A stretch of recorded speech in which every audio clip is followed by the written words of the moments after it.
السلام علیکم دوستوں، میں ہوں آپ کا ہوسٹ رانا قیوم۔ آج میں آپ کے لیے ایک نئی ویڈیو لے کے آیا ہوں جس میں میں آپ کو بتاؤں گا کہ پاکستان نے ایٹم بم کیسے بنایا اور کن کن ممالک نے پاکستان کی مخالفت کی اور کون کون سے ممالک پاکستان کے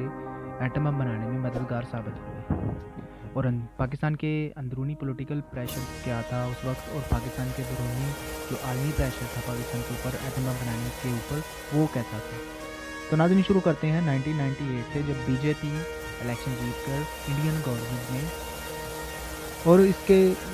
وزیر اعظم اٹل بہاری واجپئی، جو کہ پاکستان کے بہت زیادہ خلاف تھے اور کچھ ہی سال پہلے انہوں نے بابری مسجد کے اوپر حملہ کر کے اسے شہید کیا تھا،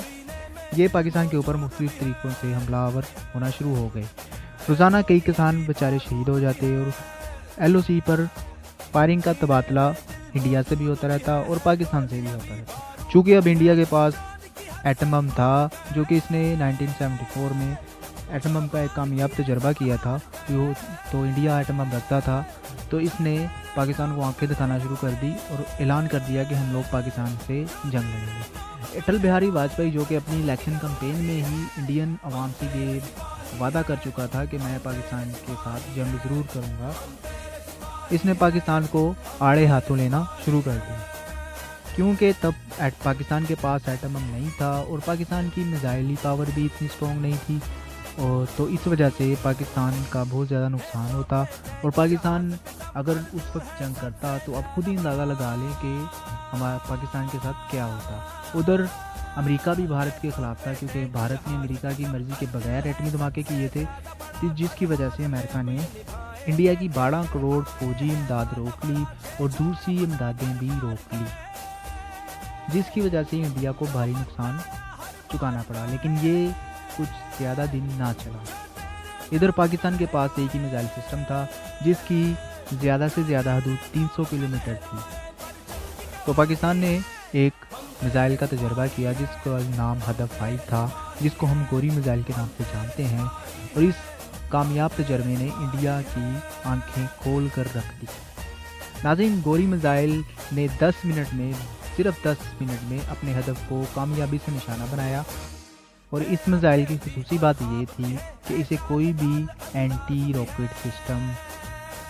تباہ نہیں کر سکتا تھا۔ تو ناظرین، یہ میزائل صرف 10 منٹ میں اپنے ہدف کو نشانہ بنا سکتا تھا۔ پاکستان نے مختلف مقامات پر گوری میزائل نصب کیا اور انڈیا کے مختلف شہروں کو نشانہ بنا کر انڈیا کو اس کی عسکری خلاف ورزی کا جواب دیا۔ ناظرین، اتنا ہی تھا کہ انڈیا نے دوبارہ سے اعلان کیا کہ وہ 2 اور ایٹمی دھماکے کرے گا، اور وہ 2 ایٹمی دھماکے اس نے کر بھی دیے، جو کہ راجستھان میں کیے۔ اس پر پوری دنیا سے انڈیا کی مخالفت شروع ہو گئی۔ جاپان کے لوگ، جو کہ پہلے ہی ایٹمی بم کے شکار ہو چکے تھے، وہ سڑکوں پر نکل آئے۔ امریکہ نے بھارت سے تمام انویسٹمنٹ امریکہ واپس لینے کا فیصلہ کیا، لیکن یہ سٹوری چند دن ہی چلی۔ تو ناظرین، جو کہ امریکہ کے انویسٹر تھے جنہوں نے انڈیا میں 70 ارب ڈالر کی انویسٹمنٹ کی ہوئی تھی، انہوں نے امریکی حکومت پر دباؤ ڈالنا شروع کر دیا کہ یہ سب ختم کریں، نہیں تو ہماری انویسٹمنٹ ڈوب جائے گی۔ ادھر پاکستان میں ڈاکٹر عبدالقدیر خان، جو کہ ہمارے قومی ہیرو ہیں، جنہوں نے ہمیں ایٹم بم بنا کے دیا، اور جنرل جہانگیر، جو کہ اس وقت ہماری پاک فوج کے جنرل تھے، یہ دونوں نے مل کر فیصلہ کیا کہ ہم لوگ بھی اب ایٹم بم بنائیں گے، اور پاکستان نے بھی اعلان کیا کہ ہم لوگ بھی ایٹمی دھماکہ کریں گے۔ جب امریکہ اور انڈیا کو یہ خبر ملی، امریکہ نے پاکستان سے کہا کہ تم ایٹمی دھماکہ نہ کرو، لیکن پاکستان ایٹمی دھماکہ کرنے کا عزم کر چکا تھا۔ تو ناظرین، امریکہ نے پوری کوشش کی، اس نے ایٹمی دھماکے کو روکنے کے لیے ایک پروفائل ڈیلیگیشن پاکستان بھیج دیا، جس کا کام یہ تھا کہ وہ پاکستان کی عسکری اور سیاسی قیادت کو قائل کرے کہ وہ ایٹمی دھماکہ نہ کریں، لیکن پاکستان، جو کہ پہلے ہی ایٹمی دھماکہ کرنے کا فیصلہ کر چکا تھا، یہ وفد ناکام ہو کر امریکہ واپس گیا، اور اس نے امریکہ کی گورنمنٹ کو بتایا کہ پاکستان کسی بھی صورتحال میں ایٹمی دھماکہ کرنے سے باز نہیں آئے گا۔ ناظرین، اس وقت میں امریکہ کے general secretary commander general Anthony اور نائب وزیر خارجہ ٹال بوٹ بھی شامل تھے۔ امریکہ نے پاکستان کو آفر کی کہ وہ پاکستان کو $5 ارب اور F-16 کی جتنی بھی پیمنٹ ہیں وہ واپس کر دے گا اگر پاکستان ایٹمی دھماکہ نہ کرے، لیکن پاکستان اس شرط پر بھی راضی نہ ہوا۔ جب امریکہ اور انڈیا کو پورا یقین ہو گیا کہ اب پاکستان ایٹمی دھماکہ کرے گا تو انہوں نے اپنا آخری حربہ استعمال کیا، جو کہ یہ تھا وہ بھی ملک اب ایٹمی دھماکہ کرے گا اس کے اوپر عراق جیسی پابندیاں عائد کر دی جائیں گی۔ ناظرین، امریکہ ابھی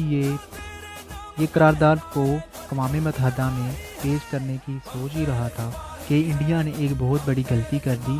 اور اسی غلطی کی وجہ سے پاکستان کو ایٹم بم بنانے کا موقع ملا۔ انڈیا نے چائنا کو بھی دھمکی دینا شروع کر دی اور چائنا کے بارڈر کے اوپر بھی حملہ کر دیا۔ چائنا نے اقوام متحدہ میں جا کر انڈیا کی یہ ساری حرکت پوری دنیا کے سامنے رکھ دی اور اعلان کیا کہ طیارے کا رخ انڈیا کی طرف موڑ لے۔ تو یہ لوگ مسلسل انڈیا کے ساتھ رابطے میں تھے اور اس موقع پر پاکستانی پائلٹ نے حاضر دماغی کا مظاہرہ کرتے ہوئے ایک پلان تیار کیا۔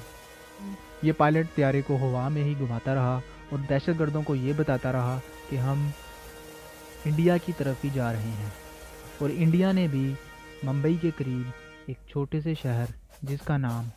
جودھ پور تھا وہاں اس طیارے کو لینڈ کرنے کی اجازت دے دی، لیکن طیارے کے پائلٹ نے بہت ہی مہارت سے اور بہت ہی چلاکی دکھاتے ہوئے طیارے کا رخ پاکستانی شہر حیدرآباد کی طرف موڑ دیا۔ طیارے نے کامیابی سے حیدرآباد ایئرپورٹ پر لینڈ کیا اور طیارے میں موجود ہائی جیکرز یہی سمجھتے رہے کہ ہم انڈین شہر جودھ پور میں ہیں۔ ناظرین، ایئرپورٹ کا عملہ جو کہ پہلے سے ہی ہندی زبان میں ان کے ساتھ رابطے میں تھا، انہوں نے طیارہ اترتے ساتھ ہی ان کو مبارکباد دی اور انڈین لینگویج میں ہی ان سے بات چیت شروع کر دی۔ ناظرین، جب ان ہائی جیکرز کو یہ یقین ہو گیا کہ طیارہ اب انڈیا میں ہی ہے تو یہ طیارے سے نیچے اترے۔ اسی دوران ہمارے پاک آرمی کے جوانوں نے انہیں زندہ گرفتار کر لیا۔ ناظرین، ان کا منصوبہ یہ تھا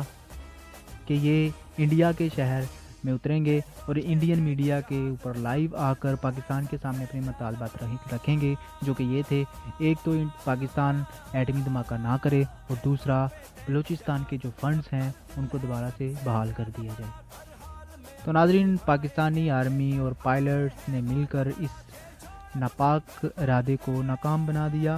اور 28 مئی 1998 کو جمعرات کے روز 3:16 پر 5 ایٹمی دھماکے ہوئے۔ پاکستان ایٹمی طاقت بن کر دنیا کے نقشے پر ابھرا اور آج بھی پاکستان پوری اسلامی دنیا کی اسی وجہ سے قیادت کرتا ہے۔ پاکستان کے پاس جوہری توانائی موجود ہے۔ تو ناظرین، یہ تھی میری آج کی ویڈیو۔ اس ویڈیو کو شیئر کیجئے، لائک کیجئے، میرے چینل کو سبسکرائب کیجئے اور مجھے اجازت دیجئے۔ پاکستان زندہ باد، پاک